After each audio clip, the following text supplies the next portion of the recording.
around the issues of early sexual initiation.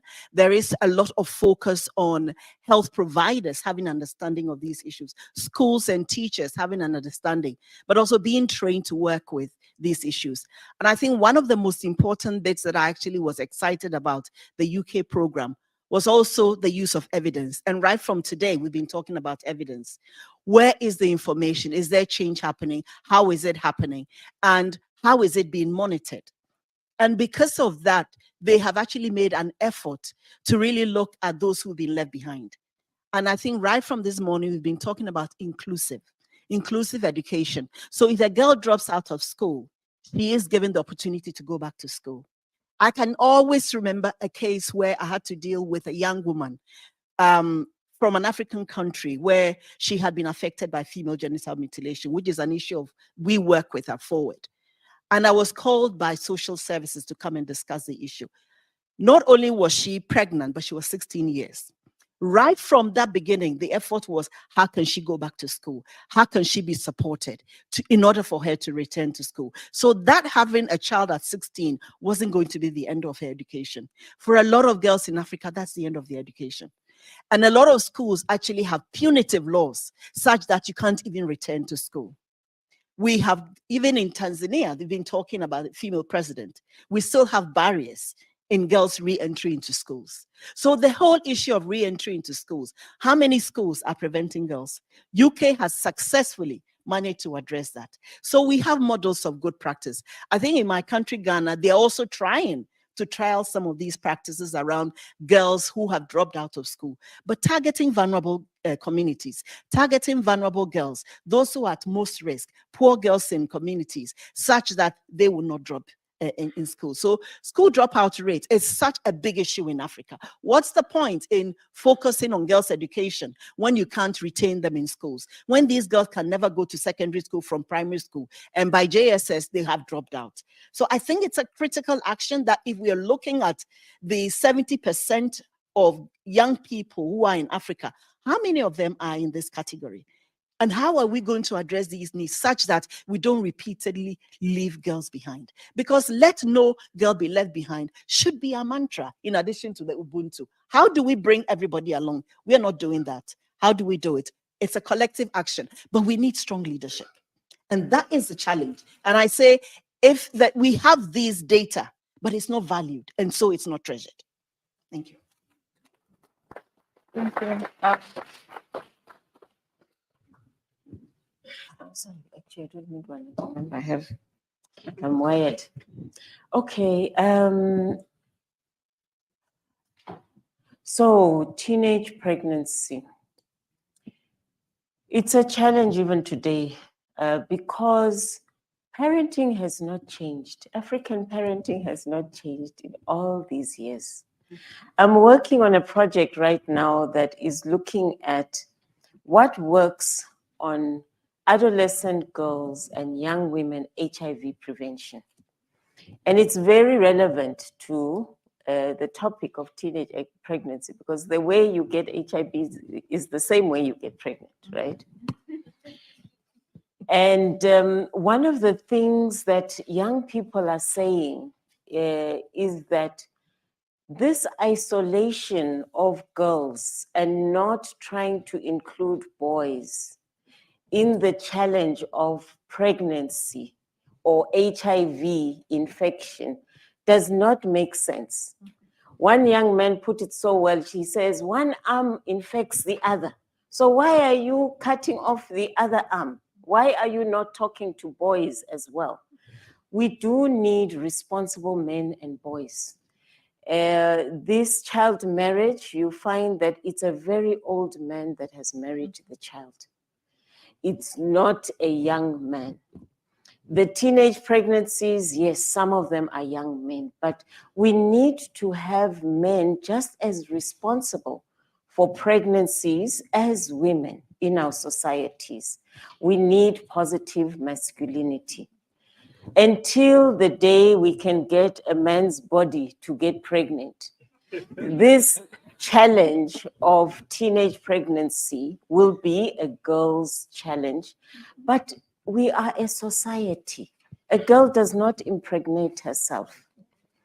You know, some of our customs actually do try and make it not only a man's responsibility, but the families of the man's responsibility. You actually have to come and say you have damaged and pay damages and take some form of responsibility. But we don't practice our culture everywhere.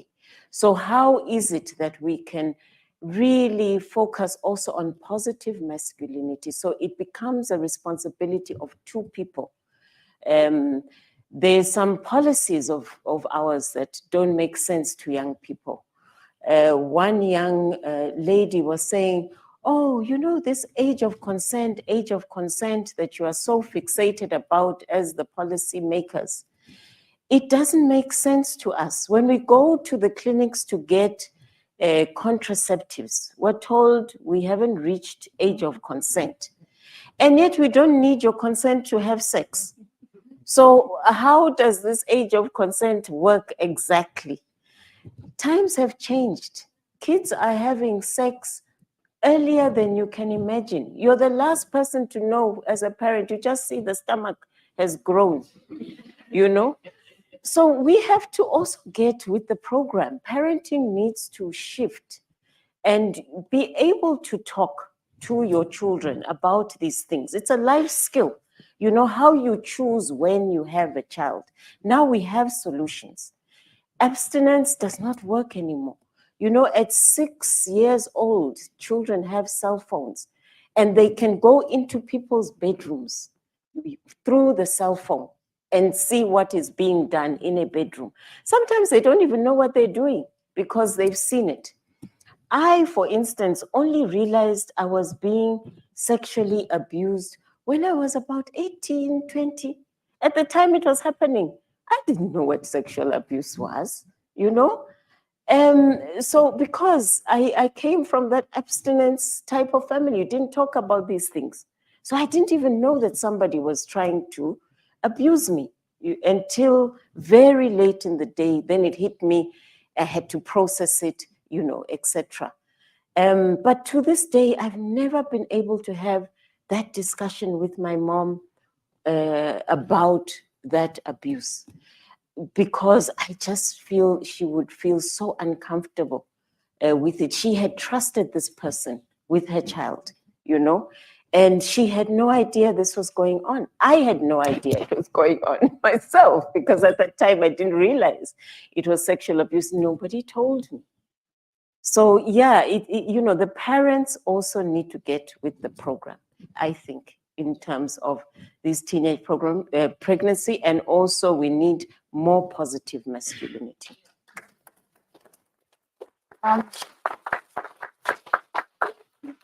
Nana, you touched on something very critical there about the impact of the consequences of teenage pregnancy, school dropouts, and the policies not allowing the children to go back to school.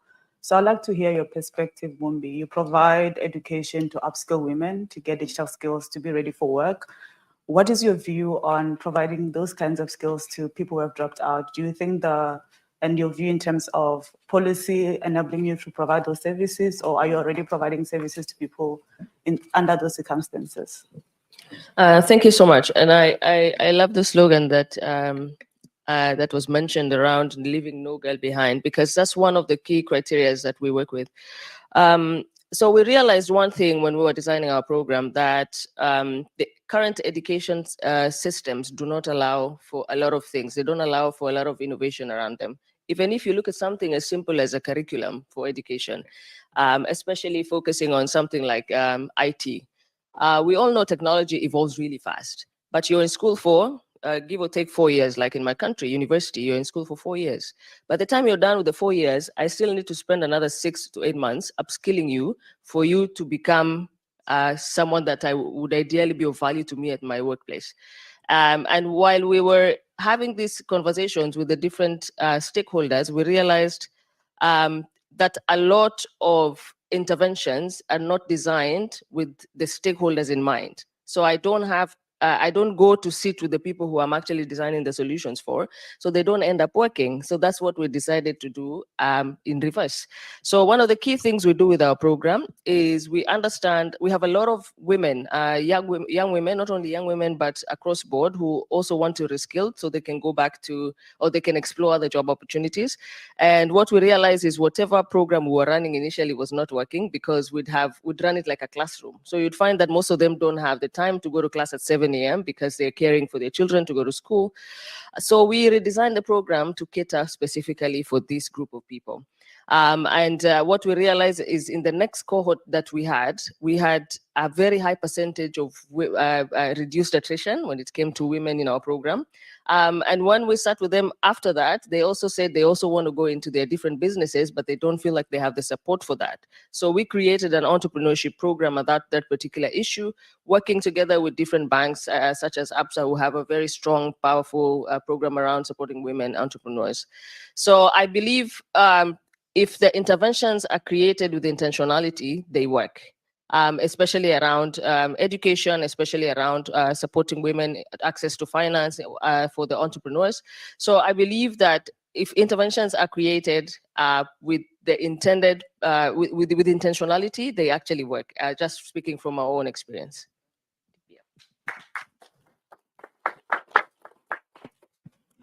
All right, in the interest of time, I'm going to ask one final question before I go through the questions from the audience. So this question is really a call for action. So people sitting here, some of you may have responsibility as leaders, but the question is, as we chart Africa's path forward, what immediate and impactful actions would you advocate for to significantly advance gender equality or gender equity? And who would you want invited to the table? I will start with you. I think for Africa, and we saw a lot of the statistics, I think maybe intentionally or non-intentionally, we are kind of on the right path. When it comes to public sector, when it comes to the private sector, like we mentioned before, there's a lot of recognition for women in the different professional careers that in these particular spaces. But I think for me, the challenge is I feel like we are extremely segregated. So we need to find a way to align all these exceptional women together from the different multifaceted sectors. I think that's one key thing that we need to do together. In terms of who needs to be in the room, I think, as I said before, the people you want to create these solutions for, you need to hear from them first. So as you design to this, they need to be part of those conversations initially, so that you can make sure whatever solutions we come up with they're included from the beginning, and they're part of the execution to making it happen as it should be. Yeah, thank you. Thank you.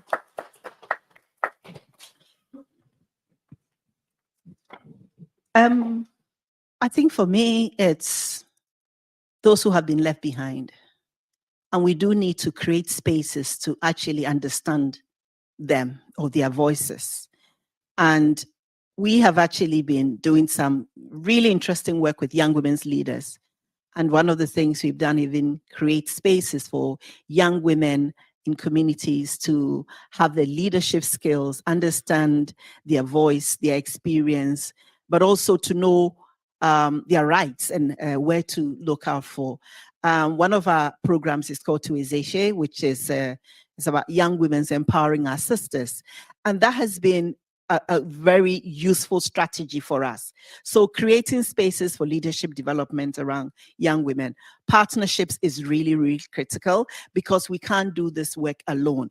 It's very often you'd see that it's the NGOs who've been left to actually carry the burden of improving the situation. We actually need government leadership, and it's a multi-stakeholder approach. So you're not only working with just one ministry, but working, and very often what you'd see is that it's a gender ministry that's actually put in that role to function. It's not enough because they don't have enough resources. They are least resourced when you go to any African country when it comes to gender ministries. So we need education, we need health, we need the economics to actually all come together. So it should be a cross department or cross ministry approach, really engaging civil societies. And I'm sorry, we have a situation of sidelining civil societies in Africa. They are carrying the buck in terms of the challenges challenges and should be very much central to the process.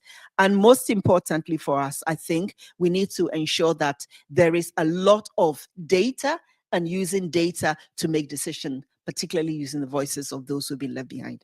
Thank you.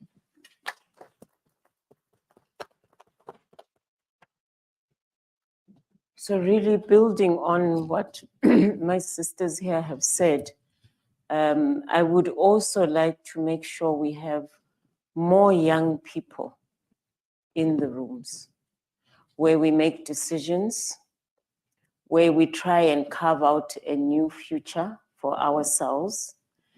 Senegal, I was so proud of Senegal as a country in terms of having a leader that is under 50. Because the world has changed so much that the old skills will not help us get to the future that we want. So I would like to see more young people involved in decisions and in gender equality. You'll have seen the way our masters of ceremony, they vibe. You know, it's the gender vibe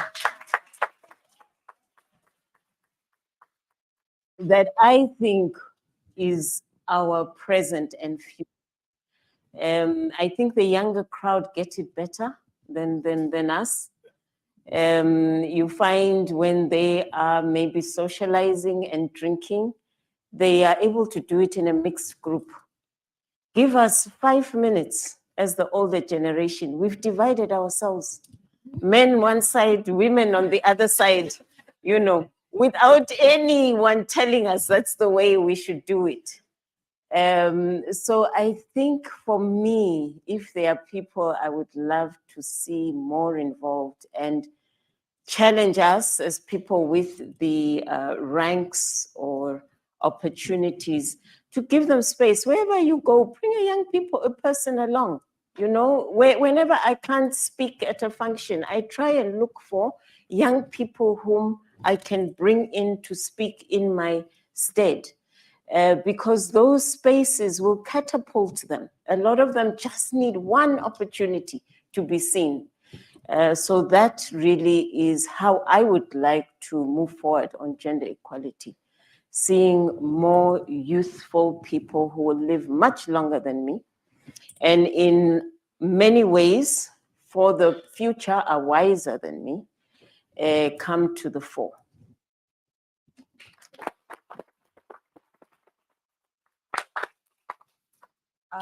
Thank you so much for the closing words. So I'm going to take a few questions from the panel. So the first question is directed to Nina, and this is directed to the lack of data. You mentioned that there's lack of data in Africa when it comes to gender statistics relating to teenage pregnancy and early child marriage. So what is the reason for the lack of relevant data on these pressing issues in Africa, and what can be done to improve this? The issue of data is challenging. And I think what I had to sort of gather a lot of the data from DHS and also from the demographic health surveys, and also quite a lot of research through the internet. Quite a lot of the data is old. And so you'll find that in terms of using the data for current decision making, some of it is actually not relevant. But even where we have data, that data is not seen as urgent. And I think for me, it's the challenge of how do you utilize data? Now, if a country has 40% of girls all getting married early, and that has implication on safe motherhood, that has implication on child well-being, that has implication on mothers as being the first teachers. Now, if you yourself, you don't have the skills, how do you pass it on to your children? How do you value? And it's evident that where mothers are more educated, they are more interested in prioritizing their children's education. So all these trajectory and things that we need in terms of the social determinants would actually be very good for mothers. So that lack of data, I think there is also a disconnect between the academics in Africa who are collecting research and what is on the ground. And so we do need to have that strategic engagement with academics to actually collect data that's relevant for development. Because academic institutions are seen as the echelon of society in terms of what they say is book long, as we say it in Ghana. And so you value their books, you value their data, but what kind of data are they generating for us to actually use in terms of development? So I think those are some of the things that really need to be done. And while there is data, we also ensure that somebody is responsible for implementing, because without implementing using that evidence-based data, we should always be asking, where is the evidence for making these decisions? And I think without pushing and asking for evidence, we tend to make data based on decisions based on just, flimsy things, and I think we need to really question the use of data in decision making. All right, so one last question to you, and I would ask that you can respond briefly to this question. It's relating to child marriage and cultural underpinnings. Do you see any correlation to that? And is there anything that is being done to address that, even though it's related to culture? Again, me. Yes. Briefly, so I can move to the Child question. marriage clearly is a cultural practice. And what I found is also in some communities where you have female genital mutilation, it's a precursor to child marriage. And so once you go through child FGM, you are ready to get married. It has cultural underpinnings, but there's also social underpinnings. And I love what Dr. Lamine said about social security. For a lot of communities, child marriage is survival. Now, if I can get 16 cows while the girl is 12, 13 years, why do I wait when she's 24? Because the 16 cows are needed now. I need them. Sometimes the men will actually marry again when they get those 16 cows. So it's not necessarily because they really need it, but it's actually having more wives. The reality is we do need to recognize this social norms that actually underpin some of these things, and the social norms around girls' virginity and making sure that the girl is married early. There is also huge issues around where a girl is pregnant. The family actually insists that she marries the person who violated her. So the perpetrator now becomes her husband. How is that girl ever going to have a good life? So those cultural underpinnings and norms where there's negotiation, and then we have promissory marriages. There's so much that once a child is born, you're preparing her already. The man pays for, giving things here and there so that the family is in the favor. So cultural norms, and sometimes you actually also have to religious norms.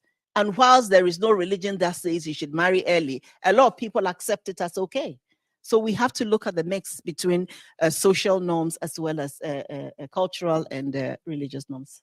Thank you. Another question to Mumbi. Yeah. And this is also relevant because we are sitting in a panel, gender equality panel, and the panelists ladies. So the question is, how and what ways have men influenced your journey? And how can we invite more men to be part of this journey with regards to, even when it comes to positions, the person heading up a position of diversity, equity, and inclusion is not just a woman, but it's also a man. So this kind of roles which are promoting gender equality are not only just being led by men, but it's also women. Are not only being led by women, but it's also men, and they're also like allies. So how has that worked out in your career, if it did, and how did you leverage that to be where you are today? All right. So I think for me, I've had a lot of instances where.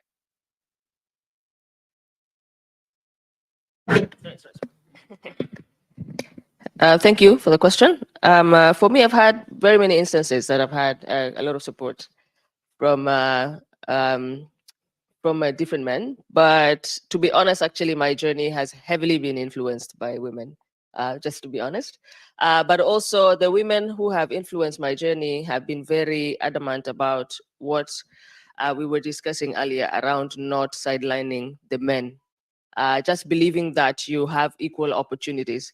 And the one constant thing my mentor says is that we're not asking for the level to be reduced for women to get there. We're just asking for the field to be level so we are all playing on the same field.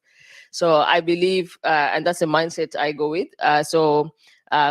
Much as I've had a lot of experience with support from different women. I've had, of course, a lot of men who've supported my journey. My two partners for Powerland Project, what was setting Powerland Project, are actually men who have been in the technology space for extremely long time.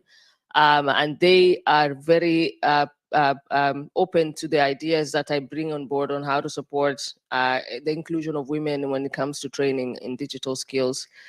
So it's been quite an interesting journey, and I believe as we continue with that same mentality, we'll be able to go far. Thanks.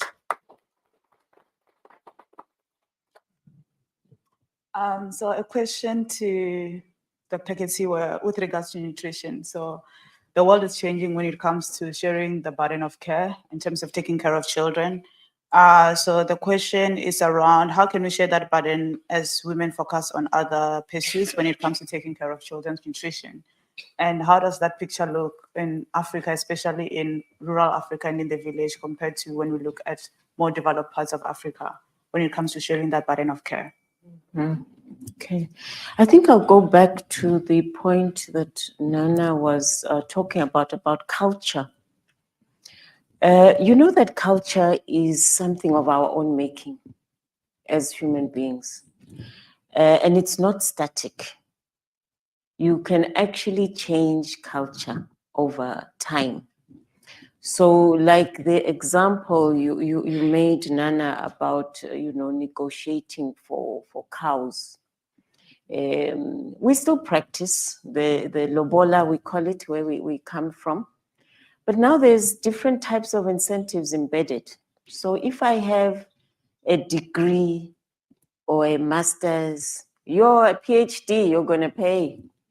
You're going to pay lots of cows.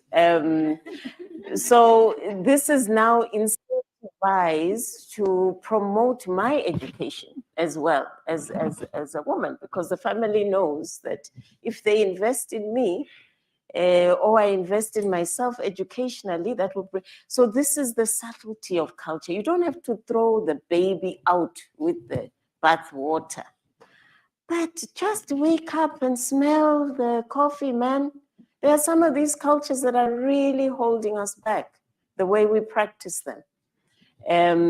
So I think that really it boils down to how can we bring the best of both worlds, the West and what we have, to progress us further. In terms of the home culture, the household, there is no place that I've seen women exert their power more than in the actual house. Either overtly, they can be very controlling, that everything runs the way they want to, or more subtly, where the man actually believes he made that good decision. So even on the burden of care, you can negotiate as a couple, how you want to share it. Now that we're sharing the spoils of work, we should actually be more conscious about sharing that burden of care domestically, because save from actually the act of birth and the act of breastfeeding, my male partner can do everything that I can when it comes to care. He can look at me with empathy when I'm running around the house and trying to cope with everything, and see what he can also do. I don't need to always ask, as well. So these relationships can be negotiated domestically as well, to share the burden of care. In the workplace, let's congratulate the woman who has collected her child from school as much as we congratulate the man. Have you seen a man being celebrated because he's collected his child from school? It's his child, for God's sake. Why is it a big celebration? So let's normalize the duality of responsibility when it comes to human beings that will become part of a viable society. So I think individually we can do it. When we are leading organizations, we can start pushing for policies like parental leave instead of paternity and maternity leave. Parental leave also reinforces the fact that we are parents. And now in this modern day and age, the idea of gender being binary is history, you know? So, you know, imagine trying as a same-sex couple to figure out who takes maternity and who takes paternity. Parental leave makes it a conversation of equals who will then decide how is it we're going to take leave, so that instead of filling the jails, we are filling the hallways with productive people. That is the result of parenting being neglected. Our jails get filled up ultimately. And it's our responsibility to bring up human beings that will create viable and progressive society. All of us, male or female. I still want to see an Oxford study on how we could use biological interventions to share the burden of birthing people. We will get there. But until then, we need to be able to share at least parenting.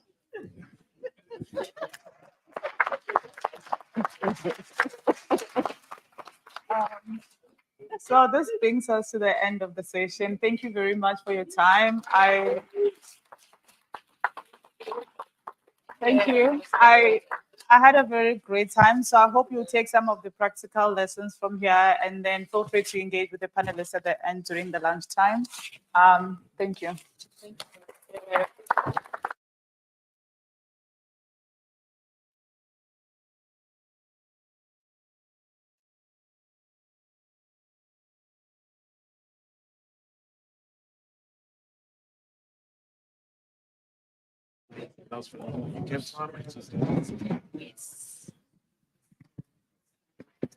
All right, I think we can do better. We can genuinely do better. Another round of applause for such an incredible panel. What an incredible panel that was. Very powerful things that were discussed. So I know for Nana and Ketiwe, they may not know this, but there's been a new trend when they ask you, what does it mean being a girl's girl? And I think from what I got today, being a girl's girl is leaving no one behind. I think that is what was really coming out for me, leaving no girl behind. That was really an important conversation. And Mumbi was so fantastic talking about entrepreneurship. And we're going to have a breakout at some point, a workshop on entrepreneurship. And I hope, Mumbi, you'll be in the entrepreneurship one so you can share more light and share your experiences. It really was a great session. What do you think about it, Kennedy? Yeah, it's just phenomenal. I think one of the highlights was also when they talked about bringing men involved, that the work of gender equity is not just a woman's job. And I think I really enjoyed that, because I think when we speak about this, we often speak, oh, this is a woman's issue. And I think what I got from that is that it's not a women's issue, in as much as they're implicated in it. So we're building a society and we're building a world for everyone. And I shouldn't care about this because I have a sister. No, I should care about this because I should think about what kind of society am I trying to develop. Definitely. And how can I type into those resources that are left behind? So a round of applause again. That was very critical. Yeah, and before we take our coffee break, I just wanted to mention that one of our partners, the Africa Oxford Initiative, supports collaboration between researchers on the continent and researchers in Africa. So if you want to take up Ketiwe's challenge with that research that she proposed, I think you'd have to apply and do that, because, that's an open challenge. So take it up. But we'll take a quick coffee break, bathroom break. We need to be back in here by 12. We just need to go in, out. I hope we can observe time. So we quickly go out and we're back here by 12. Then we'll give instructions on how we go to the different workshops. Thank you so much, ladies and gentlemen. All right.